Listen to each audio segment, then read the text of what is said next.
कर्म कर फल की आस छोड़, मन ये शांत बने। गीता का ये ज्ञान सुन, हर संकट से तू तरे। हरे कृष्णा। आज हम सुनेंगे भगवत गीता का अध्याय 5। तो सर्वप्रथम भगवान श्री कृष्ण के चरणों में प्रणाम करते हुए भगवत गीता का 5वां अध्याय प्रारंभ करते हैं।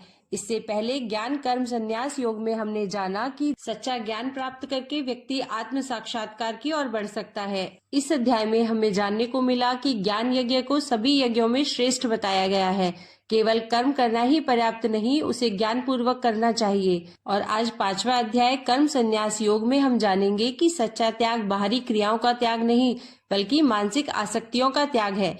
व्यक्ति को संभाव, आत्म संयम और ध्यान के जरिए परम शांति प्राप्त करने की प्रेरणा देता है यह अध्याय। श्री भगवान देवी लक्ष्मी से बोले, देवी अब सब लोगों द्वारा सम्मानित 5वें अध्याय का महात्म्य मैं संक्षेप से बतलाता हूँ, सावधान होकर सुनो। मद्र देश में पुरुकुत्सपुर नामक एक नगर है। उसमें पिंगल नामक एक ब्राह्मण रहता था।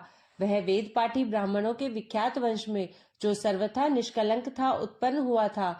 किंतु अपने कुल के लिए उचित वेद शास्त्रों के स्वाध्याय को छोड़कर ढोल आदि बजाते हुए उसने नाच गान में मन लगाया। गीत, नृत्य और बाजा बजाने की कला में परिश्रम करके पिंगल ने बड़ी प्रसिद्धि प्राप्त कर ली और उसी से उसका राजभवन में भी प्रवेश हो गया। अब वह राजा के साथ रहने लगा और पराई स्त्रियों को बुला बुलाकर उनका उपभोग करने लगा।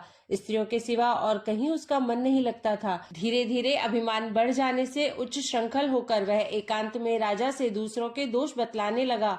पिंगल की एक स्त्री थी जिसका नाम था अरुणा। वह नीच कुल में उत्पन्न हुई थी और कामी पुरुषों के साथ विहार करने की इच्छा से सदा उन्हीं की खोज में घूमा करती थी। उसने पति को अपने मार्ग का कंटक समझकर एक दिन आधी रात में घर के भीतर ही उसका सिर काटकर मार डाला और उसकी लाश को जमीन में गाड़ दिया। इस प्रकार प्राणों से वियुक्त होने पर वह यमलोक में पहुंचा और भीषण नरकों का उपभोग करके निर्जन वन में गिद्ध हुआ। अरुणा भी भगंदर रोग से अपने सुंदर शरीर को त्याग कर घोर नरक भोगने के पश्चात उसी वन में सुखी हुई।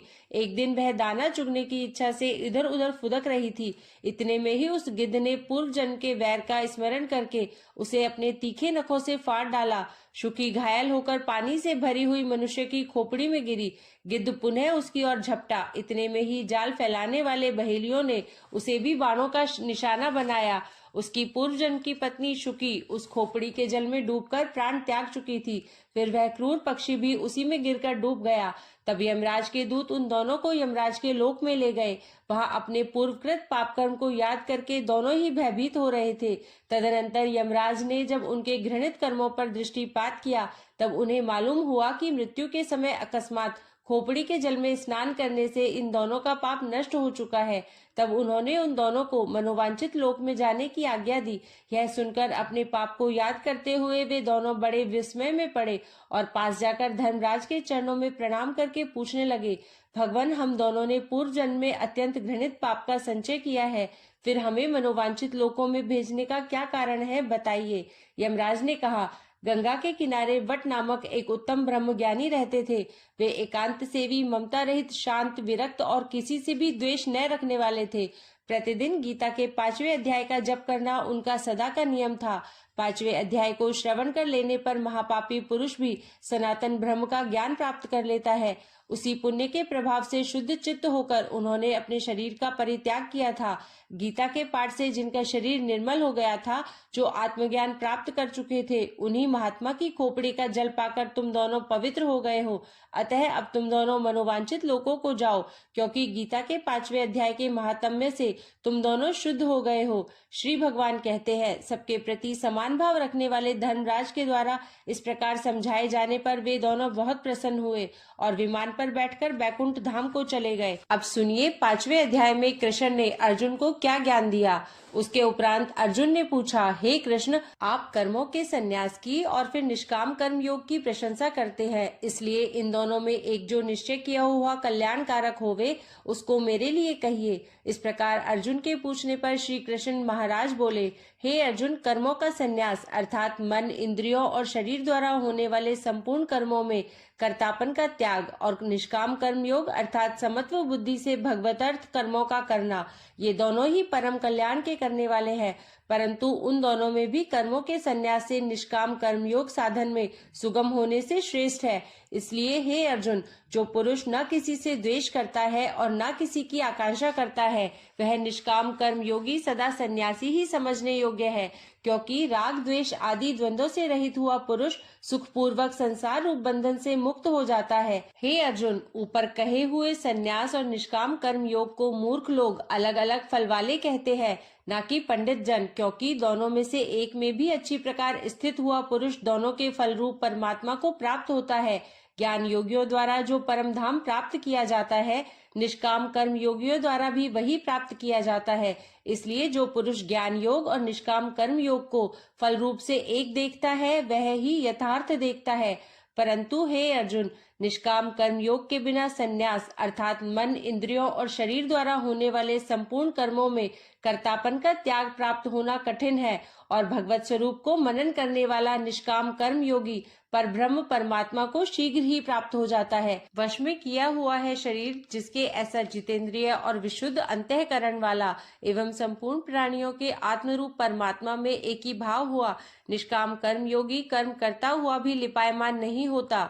हे अर्जुन, तत्व को जानने वाला सांख्य योगी तो देखता हुआ, सुनता हुआ, स्पर्श करता हुआ, सूंघता हुआ, भोजन करता हुआ, गमन करता हुआ, सोता हुआ, श्वास लेता हुआ, बोलता हुआ, त्यागता हुआ, ग्रहण करता हुआ तथा आंखों को खोलता और मीचता हुआ भी सब इंद्रियां अपने अपने अर्थों में बरत रही है, इस प्रकार समझता हुआ निसंदेह ऐसे माने कि मैं कुछ भी नहीं करता हूँ। परंतु हे अर्जुन, देह अभिमानियों द्वारा यह साधन होना कठिन है और निष्काम कर्म योग सुगम है, क्योंकि जो पुरुष सब कर्मों को परमात्मा में अर्पण करके और आसक्ति को त्याग कर कर्म करता है, वह पुरुष जल से कमल के पत्ते के सदृश पाप से लिपायमान नहीं होता। इसलिए निष्काम कर्म योगी ममत्व बुद्धि रहित केवल इंद्रिय, मन, बुद्धि और शरीर द्वारा भी आसक्ति को त्याग कर अंतःकरण की शुद्धि के लिए कर्म करते हैं। इसी से निष्काम कर्म योगी कर्मों के फल को परमेश्वर के अर्पण करके भगवत प्राप्ति रूप शांति को प्राप्त होता है, और सकामी पुरुष फल में आसक्त हुआ कामना के द्वारा बंधता है। इसलिए निष्काम कर्म योग उत्तम है। हे अर्जुन, वश में है अंतःकरण जिसके, ऐसा सांख्य योग का आचरण करने वाला पुरुष तो निसंदेह न करता हुआ और न करवाता हुआ 9 द्वारों वाले शरीर रूप घर में सब कर्मों को मन से त्याग कर अर्थात इंद्रियों के अर्थों में बरतती है, ऐसे मानता हुआ आनंद पूर्वक सच्चिदानंद घन परमात्मा के स्वरूप में स्थित रहता है। परमेश्वर भी भूत प्राणियों के न कर्तापन को और न कर्मों को तथा न कर्मों के फल के संयोग को वास्तव में रचता है, किंतु परमात्मा के सकाश से प्रकृति ही बरतती है, अर्थात गुण ही गुणों में बरत रहे हैं। सर्वव्यापी परमात्मा न किसी के पाप कर्म को और न किसी के शुभ कर्म को भी ग्रहण करता है, किंतु माया के द्वारा ज्ञान ढका हुआ है, इससे सब जीव मोहित हो रहे हैं। परंतु जिनका वह अंतःकरण का अज्ञान आत्मज्ञान द्वारा नाश हो गया है, उनका वह ज्ञान सूर्य के सदृश उस सच्चिदानंद घन परमात्मा को प्रकाशता है, अर्थात परमात्मा के स्वरूप को साक्षात कराता है। हे अर्जुन, तद्रूप है बुद्धि जिनकी तथा तद्रूप है मन जिनका, और उस सच्चिदानंद घन परमात्मा में ही है निरंतर एक ही भाव से स्थिति जिनकी, ऐसे तत्परायण पुरुष ज्ञान के द्वारा पाप रहित हुए अपुनरावृत्ति को अर्थात परम गति को प्राप्त होते हैं। ऐसे वे ज्ञानी जन विद्या और विनय युक्त ब्राह्मण में तथा गऊ, हाथी, कुत्ते और चांडाल में भी संभाव से देखने वाले ही होते हैं। इसलिए जिनका मन समत्व भाव में स्थित है, उनके द्वारा इस जीवित अवस्था में ही संपूर्ण संसार जीत लिया गया है, अर्थात वे जीते हुए ही संसार से मुक्त हैं, क्योंकि सच्चिदानंद घन परमात्मा निर्दोष और सम है। इससे वे सच्चिदानंद घन परमात्मा में ही स्थित है। जो पुरुष प्रिय को अर्थात जिसको लोग प्रिय समझते हैं उसको प्राप्त होकर हर्षित नहीं हो, और अप्रिय को अर्थात जिसको लोग अप्रिय समझते हैं उसको प्राप्त होकर उद्वेगवान न हो, ऐसा स्थिर बुद्धि संशय रहित ब्रह्मवेत्ता पुरुष सच्चिदानंद घन परब्रह्म परमात्मा में एक ही भाव से नित्य स्थित है। बाहर के विषयों में अर्थात सांसारिक भोगों में आसक्ति रहित अंतःकरण वाला पुरुष अंतःकरण में जो भगवत ध्यान जनित आनंद है उसको प्राप्त होता है, और वह पुरुष सच्चिदानंद घन परब्रह्म परमात्मा रूप योग में एक ही भाव से स्थित हुआ अक्षय आनंद को अनुभव करता है। जो यह इंद्रिय तथा विषयों के संयोग से उत्पन्न होने वाले सब भोग हैं, वे यद्यपि विषयी पुरुषों को सुख रूप भासते हैं, तो भी निसंदेह दुख के ही हेतु हैं और आदि अंत वाले अर्थात अनित्य हैं। इसलिए हे अर्जुन, बुद्धिमान विवेकी पुरुष उनमें नहीं रमता जो मनुष्य शरीर के नाश होने से पहले ही काम और क्रोध से उत्पन्न हुए वेग को सहन करने में समर्थ है। अर्थात काम क्रोध को जिसने सदा के लिए जीत लिया है, वह मनुष्य इस लोक में योगी है और वही सुखी है। जो पुरुष निश्चय करके अंतरात्मा में ही सुख वाला है और आत्मा में ही आराम वाला है तथा जो आत्मा में ही ज्ञान वाला है, ऐसा वह सच्चिदानंद घन परब्रह्म परमात्मा के साथ एक ही भाव हुआ सांख्य योगी शांत ब्रह्म को प्राप्त होता है।